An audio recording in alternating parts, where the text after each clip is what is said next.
C'est prêt. On accueille toujours un nouveau disque avec beaucoup de plaisir, surtout quand il s'agit d'un disque où on met en évidence les violoncelles. Il y en a 8 plus une contrebasse. Et pour nous parler de tout ça, ton ami, Vincent, Vincent. Bonjour Vincent. Vincent Bélanger. Salut Bonjour. Vincent. Ben, merci, je suis content d'être là.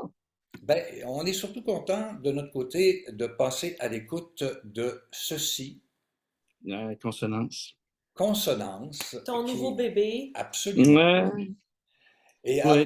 d'embarquer dans la programmation de ton nouveau disque, j'aimerais savoir, on parle un petit peu du groupe, le groupe des Neufs. Oui. Ben, les neuf, c'est 8 violoncelles, une contrebasse. Mhm. Alors, moi, il faut savoir que j'ai étudié en Europe, hein, et puis j'avais un ensemble de violoncelles là-bas. Comme j'aime me rappeler, on était pratiquement 16 durant les bons moments. Et puis, ça m'est toujours resté dans la tête. Et puis, en 2018, on a fait le festival de la Naudière à l'invitation de Grégory Charles. C'était dos de cello. Et puis, ça a été une expérience super le fun, avec des beaux contacts, des super violoncellistes. Moi, je tiens à dire que l'école de violoncelle qu'on a ici au Québec, elle est magnifique, là. J'ai rencontré des jeunes, d'anciens collègues aussi, là, qui ont toujours le niveau. Et ça m'a inspiré. Et puis c'est comme ça qu'en 2019, j'ai contacté Denis Chabot, puis on a réalisé Adaptation, qui est notre premier album. La pandémie est arrivée, paf! Ça a été un flat.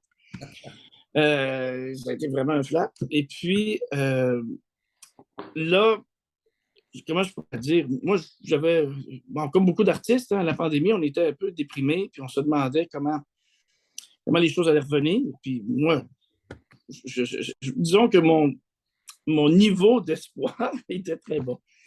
Et puis, j'ai reçu un appel, JFN Productions, qui ont voulu se lancer dans la gérance et le management d'artistes et de groupes d'artistes musicaux. JFN Productions, qui est connu pour faire du ciné-concert. Ça, Et c'est les puis, deux frères Chouanière. C'était exactement, Francis et Nicolas Chouanière. exactement. Ouais. Et puis, JFN, et puis voilà, ils ont décidé, comme projet, de nous programmer. Donc, à l'époque, c'était seulement un concert d'une heure. Mhm. Et juste avant que ça referme, au mois de décembre dernier, on a décidé d'enregistrer Consonance. Donc, c'est un enregistrement live, un enregistrement spectacle. Donc, pratiquement pas d'édition. Ça a été enregistré en une journée, le dimanche, au domaine Forget. Et puis, on a fait 2 concerts qu'on a enregistrés. Tu sais, je veux dire, c'est un enregistrement qui est numérique quand même. Donc, on a pris les meilleures parties du concert. Et voilà, ça a donné Consonance. Quand on met la programmation, faut faire des choix. Et bon, il y a l'embarras du choix dans un premier temps, il faut le dire, mais en même temps, on a un public et on a des attentes par rapport à ce public-là. Alors, comment est-ce qu'on y va pour choisir les différentes pièces qui composent ton opus? Ceux qui ont mes albums précédents savent que j'aime pas trop. Comment je pourrais dire? J'aime pas trop juste faire quelque chose de public. C'est sûr que lorsque je choisis une pièce, il faut d'abord que je sente que j'ai un intérêt que, par exemple, avec la formation des neufs, il faut savoir que c'est surtout des arrangements qu'on Mhm. fait. Hein? Donc, est-ce que, par exemple, le boléro de Ravel, est-ce qu'on peut l'amener ailleurs? Pas forcément mieux. Est-ce qu'on peut l'amener ailleurs? Donc, c'est ça un peu qui m'intéresse. Oui, mais tu sais, je ne vais pas faire Ennio Morricone, par exemple, pour faire du Ennio Morricone. Si je peux ajouter ma touche, si je peux m'amuser dans les arrangements, je vais le faire. Sinon, non. C'est ce que les neufs permettent. Donc, par rapport au public, moi, je crois foncièrement que le public a un besoin de découverte et des fois de redécouverte de certains classiques. J'y crois foncièrement. Je pense que le public est capable d'en prendre. Et la preuve, les pièces de Christian Thomas, qui sont des nouvelles pièces, sont toujours parmi les favorites du programme. Voyez-vous? Fait que je pense que ce qui m'intéresse d'abord et avant tout, c'est OK. D'abord, moi, Vincent Bélanger, avec la gang, quel est le type d'expérience que je peux offrir au public? Ça, c'est d'abord ça. Et après ça, ben, j'y vais, puis j'essaie. Bon, je commande toujours mes pièces, j'essaie d'expliquer l'histoire, j'essaie de faire rire un peu les gens, mais pas de façon. C'est pas un stand-up comique, là. Hein. J'essaie juste de mettre les choses dans le contexte. Pourquoi? Parce que les neufs, c'est quand même nouveau, puis les gens ne sont pas habitués d'entendre un orchestre entièrement de violoncelle. Donc, Donc, tes concerts sont toujours commentés par toi, c'est ça, c'est ce qu'on oui, comprend? ben, pour le moment, oui. Pour le moment, oui. Puis je veux dire, comment je pourrais dire, quand je fais le programme, je m'assure que les commentaires, ça marche. Puis j'ai quand même des gens qui me coachent. Cette année, j'ai Louison Dany qui m'a aidé, on connaît bien, qui m'a aidé dans mes commentaires. Les deux concerts que j'ai faits à la Maison symphonique et au Palais Montcalm. Donc, c'est pas de l'improvisation. Hein, c'est vraiment... Mon souci, c'est vraiment ça. Comment faire pour que le public qui va entendre, par exemple, adaptation ou chant d'espoir pour la première fois, comment faire pour qu'il puisse l'adopter tout de suite? C'est un peu ça, moi, qui me guide, plus que d'aller chercher, je ne sais pas moi, Ennio Morricone, par exemple, le tango pour une cabeza. Oui, ça a été refait, le boléro, mais on a rajouté une fugue. L'arrangement que j'ai trouvé de James Barrellet, il y a une fugue à l'intérieur. Donc, une fugue baroque. Et puis moi, j'ai ajouté, pour le projet d'adaptation, j'ai ajouté Émilie Girard-Charret qui a fait une introduction moderne. Donc, c'est comme si on a tout le spectre de la musique dans cette pièce-là. Ça, je trouvais ça intéressant et je pense que le public répond favorablement à ça. Pour consonance, j'ai continué un peu ce qu'on a fait avec adaptation.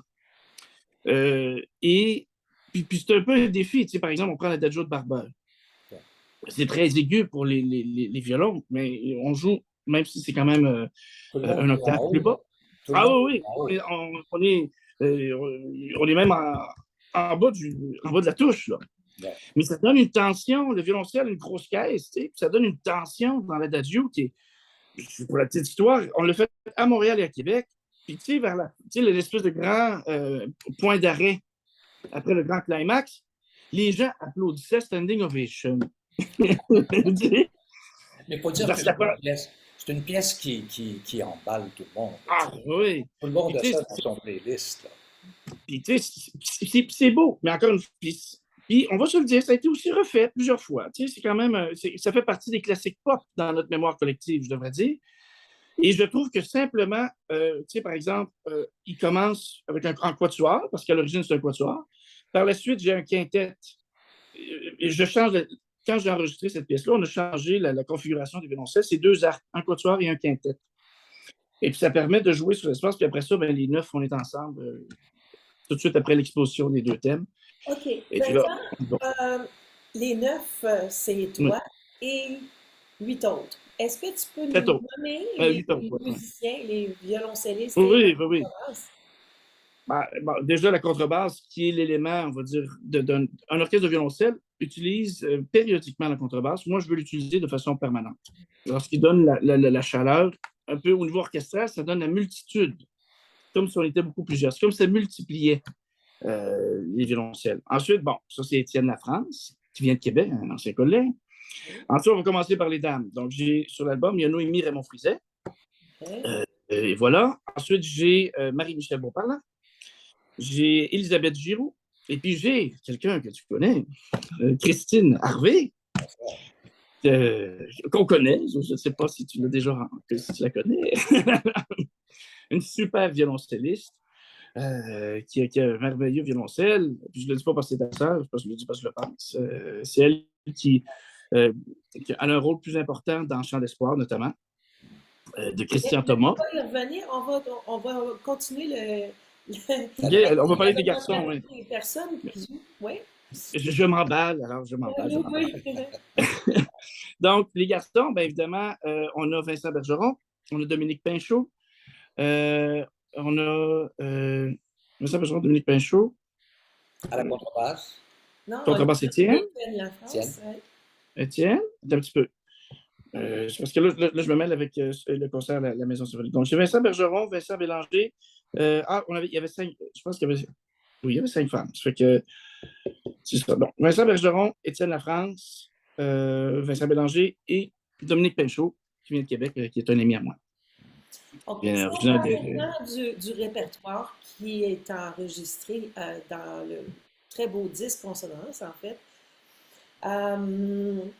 Il y a différentes pièces. Il y a des pièces de Dompierre. Il y a, bon, justement, on parlait du Christian Thomas. Christian Thomas qui est un compositeur bien connu qui écrit beaucoup de musique, notamment de théâtre. Ouais. Et puis là, pour l'occasion, raconte-nous donc la petite histoire de la pièce, justement, qui s'appelle Chant d'espoir, qui est joué, le solo est joué par Christine Harvey. Oui. Ah, C'est pensé comme un duo. Ce que Christian m'expliquait, ouais. il l'a pensé comme un duo, puis je veux dire de mettre le thème au centre avec les Christian. Bon, je vais revenir en arrière, on remonte à il y a un an. Il y a un an, je m'en vais en Gaspésie, imagine-toi donc, avec mon frère, mon jeune frère. Et puis, bon, ben, Cueillir des on champignons. commence. Et voilà. Alors là, j'avertis mon mari, et puis là, j'ai Christine, ta soeur, qui me dit elle dit, est-ce que ça te tente de venir voir le film de Benoît Brière? Bon, Christine est mariée avec Benoît Brière. Et je dis, ben, certainement. J'ai dit, oui, je suis avec mon frère. Mon frère, lui, il y avait une réunion syndicale. Et puis moi, ben, je l'accompagnais pour conduire parce qu'il y avait des beaucoup de choses. En tout cas, bref. Le film de Benoît, qui est son premier court-métrage, qui s'appelle Mourir en vie, Exactement. et qui Alors moi, était, oui, qui était en première, moi, j'ai vu la première au Festival du film à Percé. c'est ça. Alors moi, j'ai été invité là. Et puis bon, ben, Christine, bon, Benoît avait beaucoup de choses à faire. Fait que Christine une journée était disponible. On l'a pris, mon frère et moi. On est allé faire une cueillette de champignons. Je n'avais pas vu le film encore. Et puis, on a parlé, évidemment, de la suite des neufs du projet d'enregistrement. On a eu une cueillette de champignons, mon ami. Mes amis, c'est la plus belle chasse que j'ai faite de toute. Mais moi, je suis un Mais fou. allons au Oui. Alors, visionnement c'est ça. Donc, de quand j'ai Mourir vu. en vie. Oui, excuse-moi. Mais quand je suis arrivé, on a vu le film. Puis, tu sais, il faut savoir que ma mère, ça faisait quelques mois qu'elle était décédée. Et le sujet est très, comment je pourrais dire? Ben, très prenant. Oui. C'est un homme brillantissime qui arrive en fin de vie. Puis, tu sais, comme Gabriel et moi, on disait à Benoît, on disait, écoute, il y a des dialogues qu'on a eus avec ma mère exactement pareil. Et évidemment, ça commence, le violoncelle, tout de suite, le film, le beau solo, le beau son de Christine. Et c'est la musique de Christian Thomas, justement. Oui. Et dans le film, ce que je ne savais pas, c'est qu'ils ont mis en plus mon Ave Maria que j'ai fait sur mon album-là avec mon frère Antoine. Okay. Dans la scène, tu vois, c'est comme si j'ai quelque chose de mystique dans ça. Puis là, j'ai appelé à la pause parce que le film dure 30 minutes. Puis à la pause, j'ai tout de suite appelé Christian. Christian, écoute, je ne sais pas comment, je veux ça.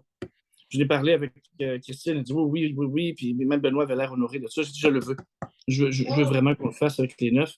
Et puis voilà. Donc, je Donc, voulais il a pas. fait un arrangement de Oui, ce thème du film Mourir en vie de Benoît. exactement. Mais tu sais, quand tu écoutes toutes les lignes dans le super aigu du violoncelle, c'est une pièce qui est très difficile pour tous les musiciens. Comment je pourrais dire? Il n'y a pas de. Chez les neufs, il n'y a pas de partie. Ah, ça, c'est la partie facile. Même peut-être techniquement, on va dire les violoncelles qui sont plus dans les bases, peut-être que ça a l'air techniquement plus facile, mais ils sont primordiaux parce qu'ils doivent être avec la contrebasse, le rythme, la groove, des fois. Alors, il y a pas, tout le monde est sollicité. T'sais. Puis les gens ont embarqué, les musiciens ont embarqué dans ça, tout à fait. Ça a été, je pense, à la Maison symphonique, c'était la deuxième pièce au programme. Et les gens se sont levés, ça a été un standing ovation tout de suite après. C'est magnifique. Vraiment, oui. Le mot est juste, là. C'est vraiment magnifique. Alors, oui, puis Christine, ce qui est beau dans Christine, dans le jeu de Christine, puis je dis pas ça parce que c'est la sœur, mais elle a une espèce de. Elle a une retenue. Parce que c'est dramatique. Là, on parle d'un homme qui choisit de mourir. En tout cas, il faut voir le film, là. Oui. Mais ça touche. Tu sais, c'est nos parents, la relation qu'on a. On n'est pas prêt à laisser partir nos parents. Tu sais, écoute. Puis Benoît qui nous fait rire de toutes sortes de façons, ça fait tellement du bien de le voir. En tout cas, c'est pas une critique de cinéma, là, mais je veux dire, ça fait tellement du bien de le voir dans quelque chose de dramatique. Et la profondeur. Ah non, j'en ai des frissons encore lorsque j'en oui, parce que le sujet, c'est que le père demande à son fils de mettre fin à ses jours. Et puis là, la suite, il faut voir le film pour voir la discussion. Oui. Puis, écoute, la discussion entre les deux, je veux dire, et ils ont tourné dans la même maison. Et tout ça est arrivé. C'est incroyable. Ah non, c'est l'histoire du docteur Chicoine, son père et fils, que Jean-François fils a raconté à Benoît, et puis ils ont décidé d'en faire un court-métrage. Une histoire très, très touchante, très prenante. Et puis la pièce Chant d'espoir. On va mais Christian Thomas, si je peux ajouter quelque chose sur Christian Thomas, Depuis la fondation des Neufs, il est là. Il nous fait des créations originales. Et là, on a un projet, en tout cas, on en parlera plus tard dans le mois, mais on veut solidifier notre collaboration encore plus. Là, parce que il est devenu, Vincent, le compositeur en résidence des Neufs, non? Exactement, oui. Ouais, c'est ça. Alors, avant de terminer, parce qu'on a quand même peu de temps, j'aimerais tout simplement mettre à l'antenne aussi, c'est-à-dire en image, le premier de tes 2 CD, et rappeler en même temps que Consonance vient tout juste de paraître, et encore une fois, je le mets à l'écran pour que les gens puissent le reconnaître quand ils vont aller l'acheter. Alors, là-dessus, est-ce que tu veux ajouter quelque chose en terminant, parce que le temps nous court après? Moi, j'aimerais juste parler des autres pièces du livre, du disque Consonance. On a un prologue, on a le Boléro de Ravel, on a une pièce de Dompierre, Exil, il y a le Chant d'espoir dont on a beaucoup parlé, Nimrod d'Elgar, l'Adagio de Barber, L'air de la fleur, qui est un arrangement sur les thèmes de Bizet, de l'opéra Carmen, Entr'acte aussi, Épilogue, Le sable, la nuit. Et puis, toi, tu as fait des arrangements, mais il y en a aussi qui sont faits par qui? James Barrallet, c'est un violoncelliste de Londres. Ah, okay. La suite de Carmen, c'est un violoncelliste des Croates, je pense. C'est magnifique. Ben, juste un petit mot sur L'air de la fleur, c'est parce que, tu sais, Carmen, c'est toujours la banera que les gens veulent entendre. Oui. Oh, le violoncelle, c'est un peu le ténor des cordes. Hein? Et bon, vous le savez, mon frère et mon père sont 2 ténors. Je me suis dit, on ne fera pas l'air de la soprano, puisque le violoncelle, c'est le ténor des cordes, on va faire l'air du ténor. Qui est magnifique, l'arrangement est superbe. J'aime rire durant les concerts, puis je m'excuse, Sylvie, j'adore le violon. Je dis souvent, vous savez, nous, les violoncellistes, on n'a pas besoin de violon. Mais là, dans Bizet, il y a une harpe, évidemment, qui est là. Puis ça nous en prend 5 violoncellistes pour remplacer la harpe. En terminant, est-ce qu'il y a des concerts qui s'en viennent là, pour inviter les gens à aller vous entendre live, comme on dit là? Oui, il faut surveiller le mois de décembre. On est en train de faire un gros concert concept de Noël, sur de la musique de Noël, mais en tout cas, si vous m'invitez encore, on aura l'occasion d'en reparler et ça va être avec Christian Thomas. Ça va être 17 décembre à Québec. Ça va être le 20 et 21 dans la région de Montréal. Les billets ne sont pas encore en vente, mais les gens peuvent nous suivre sur Facebook et ce sera. Je ne vais pas commencer à parler de Noël alors que. Bon, on va en parler probablement plus vers le. On te réinvitera pour parler du concert de Noël. Ça va me faire un énorme plaisir. Merci Vincent Bélanger. Merci beaucoup Vincent. Et merci à vous autres. Puis au groupe Les Neufs. Écoute, espérons. Mais ça va bien. Le public réagit très bien. Là, je suis satisfait. Merci, à bientôt. Bye bye. Bye.